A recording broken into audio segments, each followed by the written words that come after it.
Hello everyone, চলে আসলাম এক যুগ আগের ওয়েডিং ভিডিও নিয়ে। অনেস্টলি এপ্রিল মাসটা আমার জন্য অনেক স্পেশাল ছিল because I attended one of my university friends wedding. First দিন ছিল ওর মেহেন্দি নাইট। আমরা ওদিন অনেক বেশি এনজয় করেছি, অনেক নাচাগানা হয়েছে। Honestly speaking, it was felt like a small reunion outside our daily stressful life. Then came to the wedding day. Ready হয়ে ভেন্যুতে চলে গেলাম। দেন দেখলাম বিয়ে পড়ানো শুরু হয়ে গেছে অলরেডি। অ্যাজ অলওয়েজ আমি লেট। এখানে সবাই দোয়া পড়ছিল। দেন আমি একটা ইন্টারেস্টিং জিনিস দেখেছি, একটু পরেই দেখবেন সবাই। দেখুন, এরা পালাইছে জামাই হচ্ছে জুতা নিয়ে।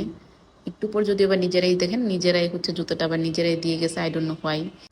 বিয়ে পড়ানোর পরপরই শুরু হয়ে গিয়েছিল খাওয়া দাওয়া, and then the most interesting part, মালা বদল। গ্রুমকে কেউ ইজিলি মালা পরাতে দিচ্ছিল না, বাট আমাদের গ্রুমকে দেখুন কত শান্তশিষ্টভাবে মালা পরেছে। আমার শুধু একটাই দোয়া, তোর মেরিড লাইফ যেন সব সময় ভালোবাসা, সুখে, শান্তিতে ভরে থাকে এবং এই সুন্দর সম্পর্কের উপর যেন কারো নজর না লাগে। Then came to the most heart touching moment was the bride's farewell. যখন সে কান্না করছিল তখন সাডেনলি মনে হলো we are actually growing up. আমার খুব বেশি খারাপ লেগেছিল ওই মোমেন্টটাতে, because someone is living one phase of life and starting another.